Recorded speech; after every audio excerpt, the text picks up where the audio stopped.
আসসালামু আলাইকুম। আলহামদুলিল্লাহ ইন্না শাইতানির রাজিম। বিসমিল্লাহির রহমানির রহিম। আজ আমরা রেসপিরেটরি মেডিসিনের মাধ্যমে ডিভিশনাল লেকচার ক্লাস শুরু করছি। Divisional chapter number 17 respiratory medicine. দেখুন, এই সূচিপত্র পৃষ্ঠা নাম্বার 479 ডেভিডসনের 24th এডিশনের। এখানে দেখুন আমরা ডেভিডসন কিভাবে পড়তে হবে ওই ভিডিওতে যা যা বলেছিলাম সেটাই কিন্তু এখানে দেখা যাচ্ছে। যে চ্যাপ্টার শুরু হয়েছে একটা ক্লিনিক্যাল এক্সামিনেশনের পৃষ্ঠা দিয়ে। এরপর হলো ফাংশনাল অ্যানাটমি এন্ড ফিজিওলজি। এরপর হলো বিভিন্ন ইনভেস্টিগেশনস, প্রেজেন্টিং প্রবলেমস, আমার কাছে সবচেয়ে আকর্ষণীয় পার্ট চ্যাপ্টারে। এরপর হলো বিভিন্ন ডিজিজ। ডিজিজ গুলোকে রেসপিরেটরি মেডিসিনের ডিজিজ গুলোকে তিনটা ভাগে ভাগ করা যায়। একটা হলো আপনার ডিজিজ অফ দ্য এয়ারওয়েজ, যেমন মনে করেন এখানে obstructive pulmonary disease, asthma, COPD, bronchitis, cystic fibrosis, এগুলো। এছাড়া tumours of the bronchus and lung, এগুলো আপনার airways. Disease of the lungs itself, infections of the respiratory system, pneumonia, tuberculosis, interstitial and infiltrative pulmonary diseases, এগুলো। এবং occupational and environmental lung disease, এটাও lungs এর pulmonary vascular disease. এবং এছাড়া আরো কিছু pleural diseases, disease of the diaphragm and chest wall. এটা হলো 3 নাম্বার পার্ট আমরা বলতে পারি। তাহলে 1 নাম্বার পার্ট হলো disease of the airways, 2 number হলো disease of the lungs, and 3 number হলো disease of the pleura and chest wall. Okay, তো আমরা ডেভিডসন চ্যাপ্টারটা শুরু করব হলো এই পৃষ্ঠা থেকে, clinical examination of the respiratory system. তো এটা কিভাবে সহজে বোঝা যায়, চলুন আমরা একটু হোয়াইট বোর্ডই দেখি।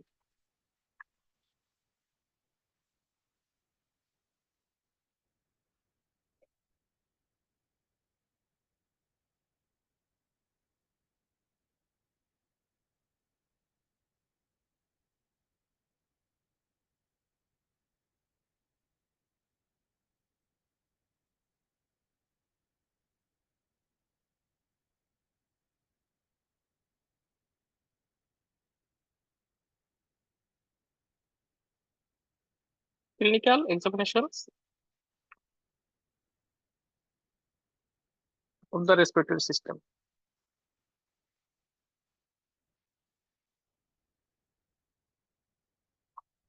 আচ্ছা, তো একটা কথা বলতে ভুলে গেছিলাম যে আপনারা যখন ক্লাস করতে আসবেন তখন সাথে খাতা কলম নিয়ে বসবেন। আমি হোয়াইট বোর্ডে যা যা লিখবো আপনারাও আপনাদের নিজেদের খাতায় ঠিক সেগুলো লিখে রাখবেন। এই নোটটা দেখবেন পরীক্ষার আগের রাতে আপনার কতটা কাজে লাগে।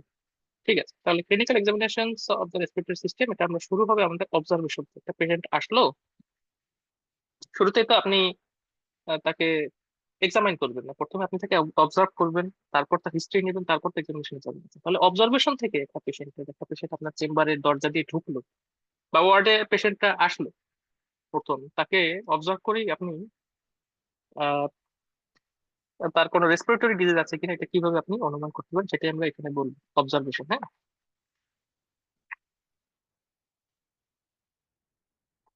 আচ্ছা। তাহলে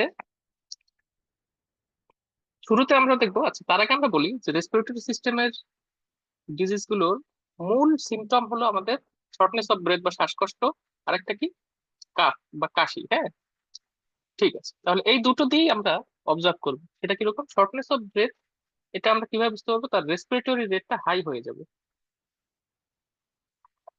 রেসপিরেটরি রেট আমরা দেখবো পেশেন্টের, এটা হলো আমাদের একটা অবজারভেশন। এছাড়া পেশেন্ট আসতে পারে সিএফআর নিয়ে। সিএফআর এটা একটা নিউমোনিক। সিএফআর মানে কি, ক্যাকেকশিয়া, ফিভার, র্যাশ,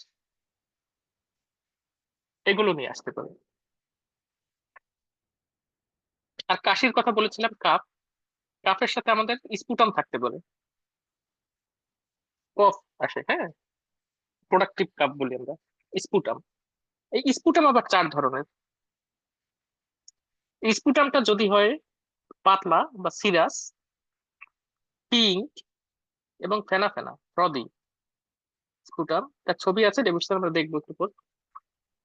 তাহলে আমরা সাসপেক্ট করব পালমোনারি ইডেমা বা অ্যাকিউট লেফট ভেন্ট্রিকুলার ফেইলিওর আছে পেশেন্টের। হ্যাঁ, বা এলভিএস, লেফট ভেন্ট্রিকুলার ফেইলিওর। যদি এই স্পুটাম হয় আমাদের মিউকোপিরুলেন্ট,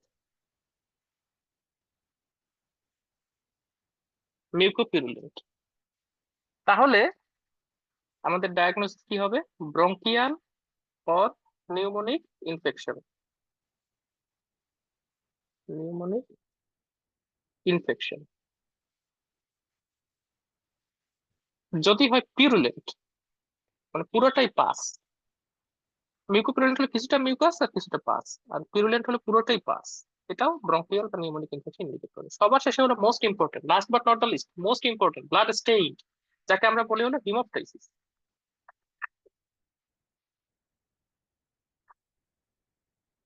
হিমোপ্টাইসিস মানে বুঝে নিতে হবে এটা খারাপ কিছু হতে পারে। হিমোপ্টাইসিসের 6টা কজ একদম টানা মুখস্থ থাকতে হবে আমাদের। কি কি সেই 6টা কজ? যদি বাংলাদেশের প্রেক্ষাপটে বলেন তাহলে টিবি, টিউবারকুলোসিস, আর বাইরের প্রেক্ষাপটে বললে বাংলাদেশ দেশের বাইরে ইউরোপিয়ান কান্ট্রিতে যদি বলেন তাহলে আগে ক্যান্সার বলতে হবে। বাংলাদেশ হলে প্রথমেই টিউবারকুলোসিস, তারপর ব্রঙ্কিকটিসিস, তারপর হলো লাং ক্যান্সার।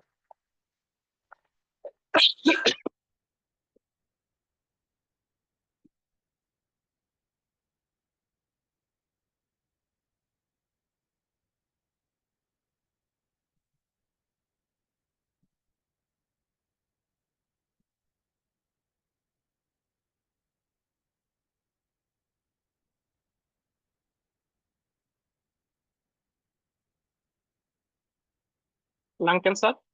এরপর আমরা বলবো লেফট ভেন্ট্রিকুলার ফেলিওর বা পালমোনারি ইডেমা, যেটা আমরা বলেছিলাম, এটাও এখানে আসবে। এরপর বলবো হলো আমরা পালমোনারি এম্বোলিজম।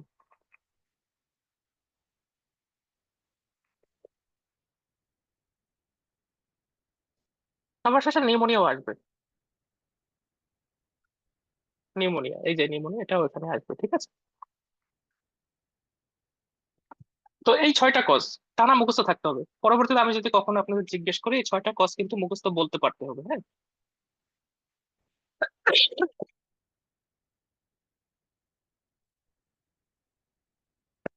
এরপর হলো আমাদের নেক্সট অবজারভেশন কি, আমরা স্পুটামে ছিলাম।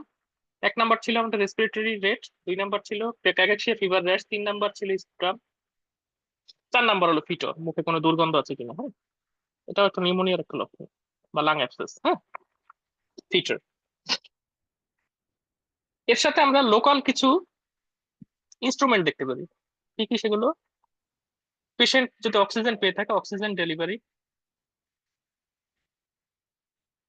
মাস্ক বা ক্যানুলা যদি থাকে পেশেন্টের, তাহলে আমরা ধরে নিব পেশেন্টের একটা রেসপিরেটরি ডিস থাকতে পারে। নেবুলাইজার্স যদি নেয় তাহলে তো এটা নিশ্চিত একদম